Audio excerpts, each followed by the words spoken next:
আসসালামু আলাইকুম।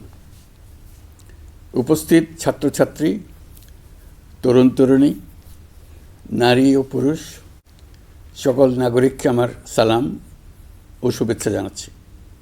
আমি গভীর শ্রদ্ধার সাথে স্মরণ করছি ফেসিবাদের বিরুদ্ধে দীর্ঘ লড়াইয়ের সকল যোদ্ধাদের। বিশেষ করে অভিবাদন জানাই জুলাই গণ অভ্যুত্থানে শহীদ হওয়া ছাত্র জনতাকে, যারা আহত হয়েছেন, চোখের দৃষ্টি হারিয়েছেন, যাদের অঙ্গহানি হয়েছে, তাদের প্রতি আমাদের ঋণ শোধ হওয়ার নয়। নতুন বাংলাদেশ গঠনে তাদের প্রেরণা ও অবদান জাতি কখনো ভুলতে পারবে না। গণ অভ্যুত্থানের মাধ্যমে আমরা বাংলাদেশের রূপান্তর পর্বে প্রবেশ করার অধিকার অর্জন করেছি। এই রূপান্তর দ্রুত সফলভাবে কার্যকর করার জন্য আমাদেরকে সকল শক্তি নিয়োজিত করার জন্য প্রতিজ্ঞাবদ্ধ থাকতে হবে। পেছনে ফেরার কোনো সুযোগ আমাদের নেই। আমাদের এই কাঙ্ক্ষিত রূপান্তরের লক্ষ্য হবে সকল ধরনের বৈষম্য অবসানের রাজনৈতিক আয়োজন নিশ্চিত করা, এদেশে গণতান্ত্রিক ও নাগরিক সমতাভিত্তিক একটি রাষ্ট্র ব্যবস্থা প্রতিষ্ঠা করা। ন্যায়ভিত্তিক সমাজ নির্মাণ ছাড়া জুলাইয়ের শহীদদের আত্মদান অর্থবহ হতে পারে না। ফেসিবাদ বাংলাদেশকে আদর্শভিত্তিক সকল রকমের লক্ষ্য থেকে বিচ্যুত করে গভীর অন্ধকারের দিকে আমাদেরকে নিয়ে গিয়েছিল। আমরা আবার প্রিয় বাংলাদেশকে সাম্য, মানবিক মর্যাদা ও ন্যায় বিচারের পথে ফেরাবার লক্ষ্যে কাজ করছি। ফোরাম ফর বাংলাদেশ স্টাডিজের পক্ষ থেকে আপনাদের এই জাতীয় সংলাপ আমাদেরকে আমাদের নতুন কক্ষপথ রচনা এবং তার যথাযথ স্থাপনে বিশেষভাবে সাহায্য করবে। আমি ফোরাম ফর বাংলাদেশ স্টাডিজকে অশেষ ধন্যবাদ জানাচ্ছি এই আয়োজনের জন্য এবং আমাকে আমন্ত্রণ করার জন্য, দুটি কথা বলার সুযোগ দেওয়ার জন্য। আপনারা এই সংলাপে তিনটি বিষয়কে বিশেষভাবে গুরুত্ব দিয়েছেন: ঐক্য, সংস্কার ও নির্বাচন। সংস্কার বিষয়ে আমাদের মধ্যে ঐকমত্য প্রয়োজন, এর কোনো বিকল্প নাই। এই তিন লক্ষ্যের কোনোটিকে ছাড়া কোনোটি সফল হতে পারবে না। ঐক্যবিহীন সংস্কার কিংবা সংস্কারবিহীন নির্বাচন বাংলাদেশকে এগিয়ে নিতে পারবে না। পাশাপাশি আমরা ভুলতে পারি না যে আমাদের ছাত্র জনতা অটুট সাহসে শিশু হত্যাকারী ও পৈশাচিক ঘাতকদের মোকাবেলা করেছে। মানবতার বিরুদ্ধে এমন নিষ্ঠুরতাকে অবশ্যই বিচারের মুখোমুখি করতে হবে। গুম খুন থেকে জুলাই গণহত্যার বিচারের চ্যালেঞ্জের বিষয়টি আপনারা আপনাদের সংলাপের অন্তর্ভুক্ত করেছেন, এতে আমি আশ্বস্ত হয়েছি। সুধীবৃন্দ, জুলাই গণঅভ্যুত্থান কেবল বাংলাদেশকে মুক্তই করেনি, আমাদের স্বপ্নকেও তুমুল সাহসী করে তুলেছে। বাকহীন বাংলাদেশ জোরালো কণ্ঠে আবার কথা বলার শক্তি ফিরে পেয়েছে। এই দৃঢ়কণ্ঠ আবার ঐক্য গঠনে সোচ্চার হয়েছে। ঐক্য আমাদের মূল শক্তি। জুলাই অভ্যুত্থান আমাদেরকে ঐতিহাসিক মাত্রায় বলীয়ান করেছে। গত 5 মাসে এই ঐক্য আরও শক্তিশালী হয়েছে। গণ অভ্যুত্থানের বিরুদ্ধ শক্তি আমাদের মধ্যে ভাঙন সৃষ্টি করার ক্রমাগত প্রয়াস চালাতে থাকায় আমাদের ঐক্য আরও মজবুত হচ্ছে। এই ঐক্যের জোরেই এখন আমরা অসাধ্য সাধন করতে পারি। এখনই আমাদের সর্বোচ্চ সুযোগ। এমন অর্থনীতি গড়ে তুলতে হবে যেটা সকল নাগরিকের জন্য সম্পদের ও সুযোগের বৈষম্যহীনতার নিশ্চয়তা প্রদান করবে।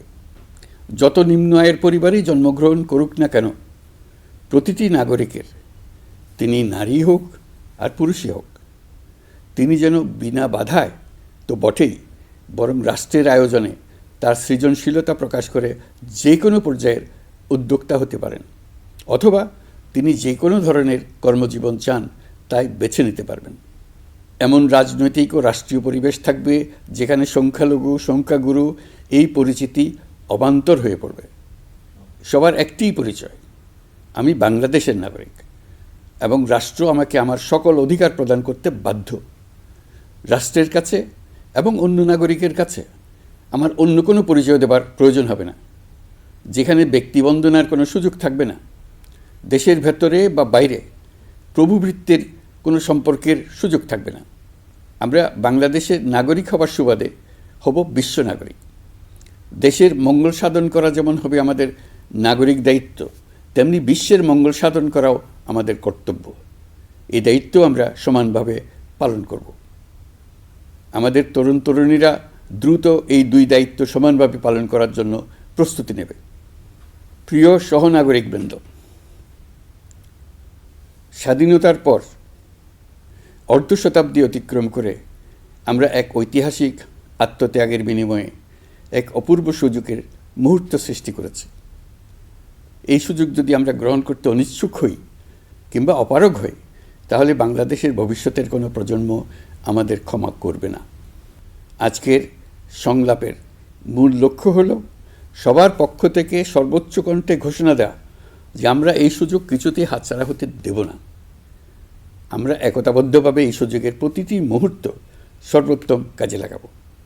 সংস্কারের যে মহান দায়িত্ব ঐতিহাসিক কারণে আমাদের কাছে এসে গেছে, এই দায়িত্ব আমাদের প্রত্যেককে, প্রতি নাগরিককে, রাজনৈতিক দলকে, প্রতিটি সামাজিক, অর্থনৈতিক, ব্যবসায়িক এবং ধর্মীয় জনগোষ্ঠীর প্রত্যেককে দৃঢ়তার সঙ্গে সংস্কারের মহাযজ্ঞে আনন্দের সঙ্গে ঝাঁপিয়ে পড়তে হবে।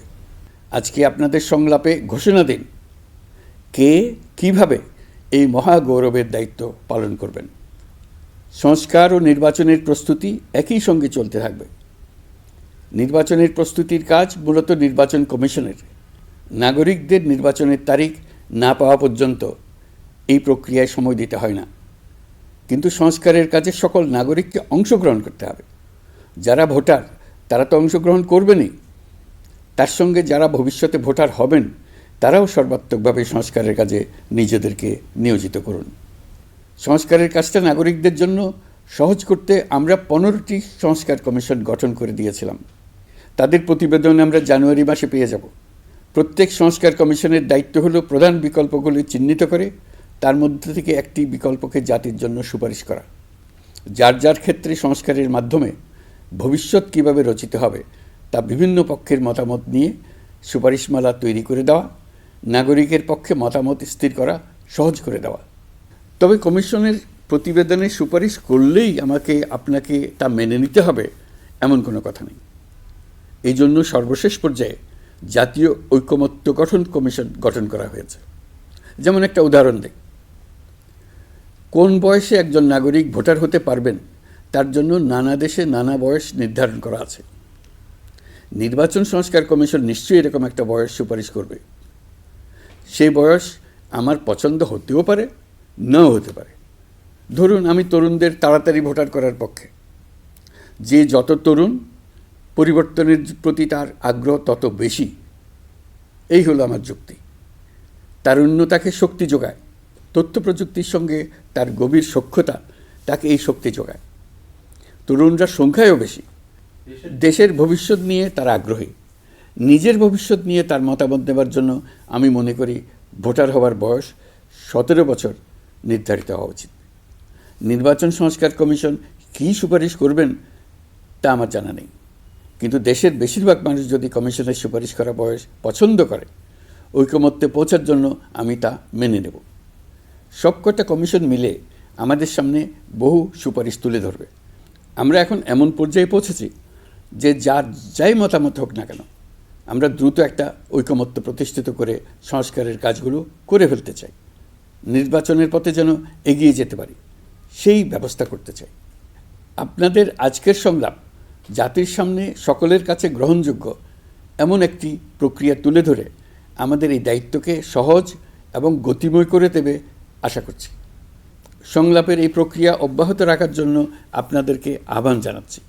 এই উদ্যোগের জন্য ফোরাম ফর বাংলাদেশ স্টাডিজকে অশেষ ধন্যবাদ জানিয়ে আমার বক্তব্য শেষ করছি। আসসালামু আলাইকুম। আল্লাহ হাফিজ।